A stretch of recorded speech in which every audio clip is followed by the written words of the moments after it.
নানুরে Trinamool booth সভাপতিকে পিটিয়ে খুন। তৃণমূল বুথ সভাপতি রাসবিহারী সর্দার খুন। অন্নপূর্ণা পুজোর চাঁদা তোলা নিয়ে বচসা, আর তাতেই খুন বলেই অভিযোগ উঠছে। লাঠি রড হাতে দলবল নিয়ে চড়াও করে মারধর। আহত ৩ জন মঙ্গলকোট হাসপাতালে ভর্তি রয়েছেন। এই মুহূর্তে আমাদের সঙ্গে সরাসরি রয়েছেন প্রতিনিধি ইন্দ্রজিৎ, ঠিক কি ঘটেছিল, কেন এই ঘটনা ঘটলো এবং কারাই ঘটনা ঘটালেন, কারা খুন করলো বলে অভিযোগ উঠছে?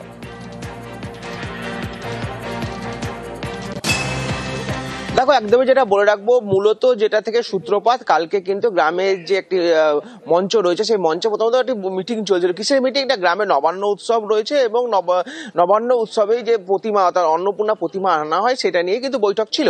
আর সেই বৈঠক চলাকালীনই কিন্তু চাঁদা এই সমস্ত নিয়ে বাকবিতণ্ডা শুরু হয়। এই তৃণমূল কংগ্রেসের বুথ সভাপতির যে সমস্ত লোকজন বা তিনি, তার সঙ্গে শুরু হয় বুদ্ধদেব মেটে সহ আরো বেশ কিছু ব্যক্তির। আর যখন এই বাকবিতণ্ডা শুরু হয়, তখন এই বুদ্ধদেব মেটে নেতৃত্বে বেশ কিছু ব্যক্তি তাদের উপর চড়া হয়। লাঠি, বাঁশ থেকে শুরু করে লোহার রড, এমনকি ধারালো অস্ত্রও ছিল, এমনটাই কিন্তু জানাচ্ছে তার পরিবার। আর সেই আঘাতেই কিন্তু ঘটনাস্থলে একদম মারা যায় এই রাসবিহারী সর্দার, এবং তার ছেলেও কিন্তু গুরুতর আহত হয়েছিল। তাছাড়া আরো ৩ জন আহত রয়েছে, তাদেরকে কিন্তু কেউ বর্ধমান মেডিকেলে, কেউ কিন্তু গ্রামে তারা ফিরে এসেছে। কিন্তু মূলত যেটা ঘটনা, যারা পরিবার যেটা জানাচ্ছে যে তারা কাজল শেখ অনুগামী এবং কাজল শেখের হয়েই তারা দল করত, এবং যারা এই বুদ্ধদেব মেটে বা যাদের নাম তারা বলছে, তারা কিন্তু অনুব্রত মণ্ডল অনুগামী বা এখানকার একজন স্থানীয় তৃণমূল নেতা ছিলেন করিম খান, যিনি বর্তমানে তৃণমূল কংগ্রেসের সঙ্গে যুক্ত, যদিও কোনো পদে নেই। সেই করিম খানের ঘনিষ্ঠ তারাই এই ঘটনা ঘটিয়েছে। কারণ কি না, একটা আক্রোশ রয়েছে যে কাজল শেখের হয়ে তারা দল করেন, তারা অনুব্রত মণ্ডলের হয়ে দল করেন না। আর সেই কারণে এই আক্রোশ থেকেই কিন্তু সামান্য একটা পুজোর চাঁদা বা প্রতিমা আনাকে কেন্দ্র করে বচসা, সেই বচসা থেকেই কিন্তু মৃত্যু হলো তৃণমূল কংগ্রেসের বুথ সভাপতি, এমনটাই কিন্তু জানাচ্ছে। অন্যদিকে যদিও করিম খানের পক্ষ থেকে কোনো বক্তব্য দেওয়া হয়নি, যদিও তারা জানাচ্ছে যে এটা সম্পূর্ণভাবে একটি গ্রাম্য বিবাদ, আর সেই গ্রাম্য বিবাদের কারণে এই ঘটনা ঘটেছে। এই ঘটনার সঙ্গে তৃণমূল কংগ্রেসের কোনো যোগ নেই, যদিও পরিবারের দাবি তৃণমূল কংগ্রেসের গোষ্ঠী কোন্দলের কারণেই এই ঘটনা ঘটেছে। ইতিমধ্যে পুলিশ কিন্তু তদন্ত শুরু করেছে, বেশ কিছু ব্যক্তিকে আটক করা হয়েছে, যদিও এখনো পর্যন্ত কেউ গ্রেপ্তার নয়। আটক করে জিজ্ঞাসাবাদ করছে পুলিশ। ধন্যবাদ ইন্দ্রজিৎ। তৃণমূল পার্টি অফিস থেকে যখন ফিরছিলেন, তো সেই ফেরার সময় কিছু লোক আমাদের গ্রামেরই, যারা করিম খানের সাথে বা আরও অন্যজনের সাথে তারা দল করেন, তারা সঙ্গে সঙ্গে এই আক্রমণ করে, বাবাকে হঠাৎ করে টেনে নিয়ে চলে যায়। বড় একটা রামদা করে ফার্স্টে বাবাকে এখানে কোপ মারে, বাবা পড়ে যায়। তারপরে বড়রা অটে করে তাকে এইগুলো মানে কান মুতে বেরিয়ে তাকে ফ্র্যাকচার করে সঙ্গে সঙ্গে একদম স্পট ডেড হয়। বা আমি বাঁচাতে যাই, আমাকে তো বিখ্যাত মেরে যায়। দেখেন এইগুলো আমরা কাজল শেখের দল, আর যারা খুন করলো বা মারধর করলো তারা করিম খানের লোক, তৃণমূলের গোষ্ঠী কোন্দল। এটা হ্যাঁ, গোষ্ঠী কোন্দল। ওরা বারবার আমাদেরকে হুমকি দিত, বলতো যে তোরা যদি পার্টি অফিস যাস, তোদেরকে এখানে কোনো সময় বাঘ বেলে 4-5 জনকে তোদেরকে মার্ডার করে দেবো।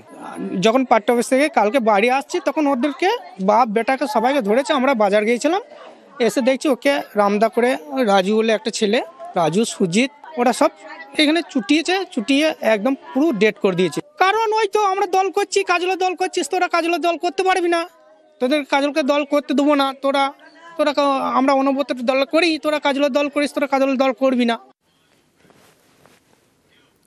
দেগঙ্গার মাদ্রাসায় প্রধান শিক্ষককে হুমকি, স্কুলের অফিস রুমে টেবিল চাপড়ে আঙুল উঁচিয়ে হম্বিতম্বি সহকারী শিক্ষকের, যিনি আবার তৃণমূলের অঞ্চল সভাপতি। সেই ভিডিও ভাইরাল। পাল্টা প্রধান শিক্ষকের বিরুদ্ধে দুর্নীতির অভিযোগে সরব শিক্ষক নেতা। আমরা এলাকার প্রতিষ্ঠিত রাজনীতিবিদ, আমাদের অ্যাপয়েন্টমেন্টটাকে ডিস্ট্রিক্ট কমিটিতে। আপনি ঝগড়া করবেন না, আঙুল তুলে কথা বলবেন না, আঙুল তুলে কথা বলবেন না, আঙুল তুলে কথা বলবেন না। কে আপনি এখানে? আবার বলছি, আপনি চিৎকার করবেন না। আমি রিটেন করেছি, করুন, একদম কথা বলবেন না। স্কুলের অফিসে এভাবেই প্রধান শিক্ষককে হুমকি, চড়া সুরে শাসাচ্ছেন সহকারী শিক্ষক, তিনি আবার এলাকার তৃণমূল নেতা। সেই ভিডিও ভাইরাল। আমরা এলাকার প্রতিষ্ঠিত রাজনীতিবিদ, আঙুল তুলে কথা বলবেন না, আঙুল তুলে কথা বলবেন না। কে আপনি এখানে? আমি রিটেন করেছি, আপনি কাটুন। আপনি কাটুন, আরো কাটুন। উত্তর 24 পরগনার দেগঙ্গা, এখানকার পূর্ব চ্যাংদানা কাদিয়া মাদ্রাসার প্রধান শিক্ষক ফিরোজার রহমান। এই স্কুলেরই সহকারী শিক্ষক আব্দুর রাজ্জাক, তিনি চাঁপাতলা অঞ্চলের তৃণমূল সভাপতি। অভিযোগ, শিক্ষক নেতা যখন ইচ্ছে স্কুলে ঢোকেন, যখন ইচ্ছে স্কুল থেকে বেরিয়ে যান। এ নিয়ে আপত্তি তোলেন প্রধান শিক্ষক, শুরু হয় বচসা। তারপরে শিক্ষক নেতার হুমকি। এ নিয়ে জেলা শিক্ষা দপ্তরে লিখিত অভিযোগ জানিয়েছেন প্রধান শিক্ষক। ভিডিওটা হয়েছে সেটা ঘটনাটা সঠিক, যেটা জানানোর আমার পেশাগত সংগঠন ASFHM এর GS কে বলেছি এবং বিভিন্ন ডিপার্টমেন্টে আমি জানিয়েছি। তারা যদি কোয়েরি করেন তাদেরকে জানাবো। ভিডিও যেটা ভাইরাল, কি সত্য? হ্যাঁ, সত্য। অভিযোগটা সম্পূর্ণ ভিত্তিহীন। উনি এই ব্যাপারে আমার নামে মিথ্যা একটা অভিযোগ করেছেন। আমি উচ্ছৃঙ্খল, কোনো রকম তার ভিডিও ফুটেজ দেখলেই বোঝা যাবে। কিন্তু উনি অনিয়মিত আসেন, অনিয়মিত যান। ওনার যাওয়া আসার মধ্যে কোনো নিয়ম নেই। কোনো শিক্ষকের সঙ্গে উনি ভালো ব্যবহার করেন না। ওনার দুর্ব্যবহারের জন্য স্কুলটা আজকে ধ্বংসের রাস্তায় চলে যাচ্ছে। এটা খুবই দুঃখজনক ঘটনা, এটা ঠিক না। কারণ রাজনীতিটা রাজনীতির জায়গা, স্কুলের জায়গা। যে শিক্ষার যে নিয়ম, সেই নিয়মে তাকে 11টা 4:30 ডিউটি করতে হবে। সেখানে যদি তার কোনো মিটিং থাকে বা কোনো রাজনৈতিক লোক হোক, সেটা 4:30 পরে সে করবে, সেটা তার ব্যক্তিগত ব্যাপার। ওই মাস্টারমশাই যেটা টেবিল চাপড়ে করছে, ওটা আমরা সমর্থন করছি না।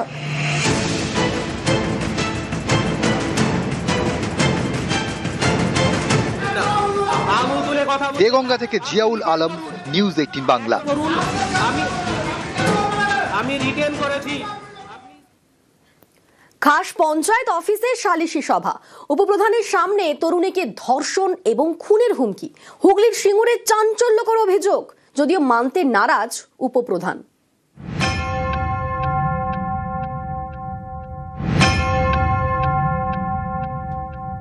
তৃতীয় ব্যক্তি গুন্ডা ধর্ষক কে আমি জানি না, সেই ব্যক্তি আমাকে দুটো ভাষা বলে, মানে হত্যা করার আর ধর্ষণের দুটো হুমকি। এটা কি পঞ্চায়েতের ভেতরে? একদম উপপ্রধানের সামনে হয়েছে, আপনারা চাইলে CCTV ফুটেজ চেক করে নিতে পারেন। হুগলির সিঙ্গুরে নসিবপুর গ্রাম পঞ্চায়েত, এখানে দুই ভাইয়ের মধ্যে জমি নিয়ে বিবাদ। সেই বিবাদ মেটাতে বুধবার সালিশি সভা ডাকা হয় পঞ্চায়েতে। সেই মতো দুপক্ষই যায় পঞ্চায়েত অফিসে। তাদের মধ্যে এক তরুণীও ছিলেন। তার অভিযোগ, সালিশি সভায় পঞ্চায়েত উপপ্রধানের সামনেই তাকে ধর্ষণ এবং খুনের হুমকি দেন এক ব্যক্তি। সে সময় তিনি মোবাইল ফোনে ভিডিও করছিলেন। অভিযোগ, ফোনটি কেড়ে নেওয়া হয়। এ নিয়ে সিঙ্গুর থানায় ইমেল করে অভিযোগ জানিয়েছেন তরুণী। পার্টিশন শুটের কারণে আমাকে সভাপতি আসে আমার বাড়িতে, এসে আমাকে আমন্ত্রণ জানায়। উপপ্রধান গোবিন্দ ধারা, সে আমাকে ব্যক্তিগত আমার পাণ্ডিত্য নিয়ে অপমান করতে থাকে আমাকে। তারপরে আমি ভিডিওটা অন রেখেছিলাম, কারণ যেহেতু আমার বাবা অনুপস্থিত। কারণ লোকজন আমাকে বকাবকি করতে শুরু করে, অপমান করতে শুরু করে, যে ভিডিও কেন অন রয়েছে। সমস্ত ভিডিও ডিলিট করে দেয়। আর সত্ত্বেও একটা তৃতীয় ব্যক্তি গুন্ডা ধর্ষক কে আমি জানি না, সেই ব্যক্তি আমাকে দুটো ভাষা বলে, মানে হত্যা করার আর ধর্ষণের দুটো হুমকি। এটা কি পঞ্চায়েতের ভেতরে? একদম উপপ্রধানের সামনে হয়েছে, আপনারা চাইলে CCTV ফুটেজ চেক করে নিতে পারেন। এভাবে হত্যার হুমকি দিয়েছে, আমি মেনে নিলাম। কিন্তু ধর্ষণের হুমকি কেন? আমি একটা মেয়ে বলে সেই জন্য ধর্ষণের হুমকি? ও যেটা বলছে টোটাল মিথ্যা কথা বলছে। মানে ধর্ষণ এবং এইরকম পঞ্চায়েতে হয়? পঞ্চায়েতে কেউ কাকু হুমকি বা ধর্ষণ, এখানে আমাদের CC ক্যামেরা লাগানো আছে। হুমকি দেওয়া হয়েছে? না, হুমকি কিছু না। ওকে বলা হয়েছে তুমি এটা ভিডিও করছো কেন, এটাকে বন্ধ করো। সিঙ্গুর থেকে রানা কর্মকার, নিউজ 18 বাংলা। বাড়িতে 5 জন ভোটার, সেখানে গিয়েছে 7টি SIR ফর্ম। কোথাও শ্বশুরকে বাবা সাজিয়ে ভোটার তালিকায় নাম, এক এক জায়গায় এক এক রকম অভিযোগ।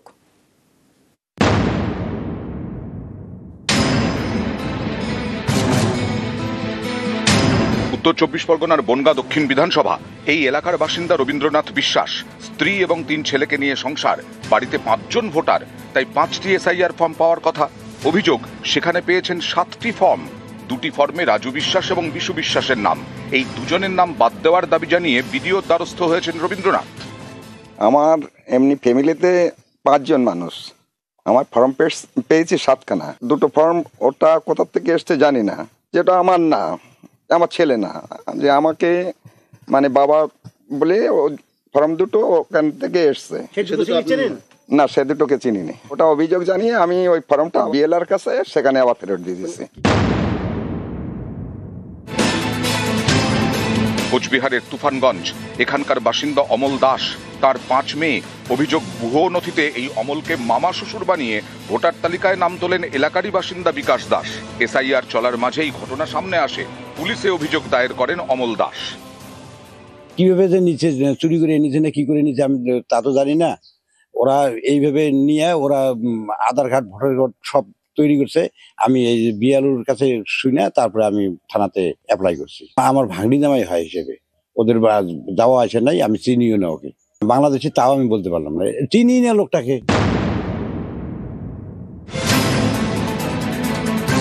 উত্তর 24 পরগনার সন্দেশখালী।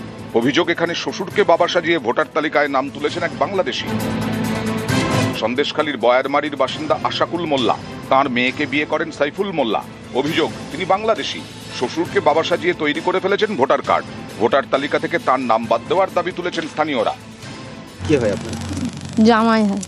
বাড়ি কোথায় ছিল? বাড়ি বাংলাদেশে। কি কোথায় পরিচয়? এখানে এসে ছোটবেলায় ও এসে কাজ কাম করতো। কত ভোটার কার্ড তো বানিয়েছে? হ্যাঁ, সব কিছু, ভোটার আই কার্ড, গাড়ির লাইসেন্স, আধার কার্ড, রেশন কার্ড, সব এইসব হবে আমরা জানি। জানলি কি আর করতাম, আর মেয়ে দিতাম। এখন থাকে কোথায়? বোম্বে। নিউজ 18 বাংলা। সারদা চরণ চন্দ সংবিধান তৈরির নেপথ্যের অন্যতম কারিগর। তার পরিবারের সদস্যদের নাম নেই 2002-এর ভোটার তালিকায়। নিউজ 18 বাংলা এই খবর দেখানোর পর পদক্ষেপ নির্বাচন কমিশনের। 2002 সালের ভোটার তালিকায় তোলা হয় চন্দ পরিবারের সদস্যদের নাম। এরপরে এসআইআর ফর্ম ফিল আপ।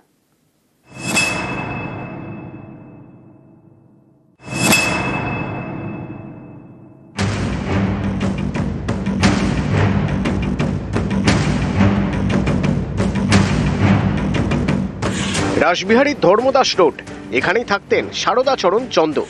পরিবারের বক্তব্য, ভারতের সংবিধান তৈরির নেপথ্যের অন্যতম কারিগর ছিলেন সারদা চরণ চন্দ। চন্দ পরিবারের সদস্যদের অভিযোগ, কমিশনের আপলোড করা 2002 সালের ভোটার তালিকায় তাঁদের নাম নেই, এমনকি ঠিকানাটারও উল্লেখ নেই। 13ই নভেম্বর এই খবর দেখায় নিউজ 18 বাংলা। তারপরেই নির্বাচন কমিশনের পদক্ষেপ।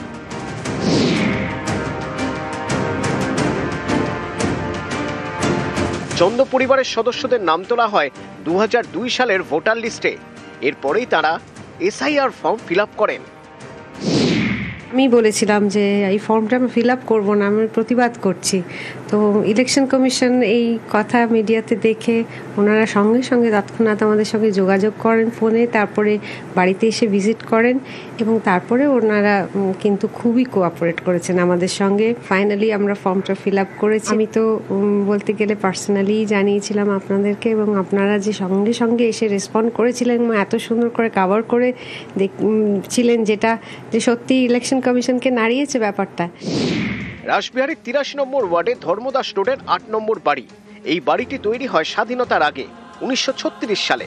এই বাড়িতেই থাকতেন সারদা চরণ চন্দ। পরিবারের সদস্যরা জানিয়েছেন, সংবিধান রচনার কাজে বাবা সাহেব আম্বেদকরের সঙ্গে কাজ করেছেন সারদা চরণ। এখন এই বাড়িতে থাকেন সারদা চরণের নাতি কৌশিক এবং তাঁর স্ত্রী সুনন্দা। 2002 সালের ভোটার তালিকায় দুজনেরই নাম নেই বলে অভিযোগ। নিউজ 18 বাংলায় এই খবর দেখানোর পর তৎপরতা। 2002 সালে চন্দ পরিবারের দুজনের নাম তোলে ভোটার তালিকায়। শেষমেশ এসআইআর ফর্ম ফিল আপ। আপনাদের ধন্যবাদ জানাই, আপনাদের মাধ্যম দিয়ে নির্বাচন কমিশনের গোচরে গেছে। তারা টোটাল অফিসাররা ওনার কাছে এসেছিল, আপনার ভোটাধিকার যাতে কোনো রকম অসুবিধা না হয়। ওনার আশ্বস্ত শোনার পর ওনার আমার পরিবার সই করেছে। সই করার পর আমি সিদ্ধান্ত নিলাম যে উনি যখন বলেছেন যে সই করেছে, তারপর আমি সই করলাম। ক্যামেরায় সনৎ মিশ্রর সঙ্গে রৌনক দত্ত চৌধুরী, নিউজ 18 বাংলা।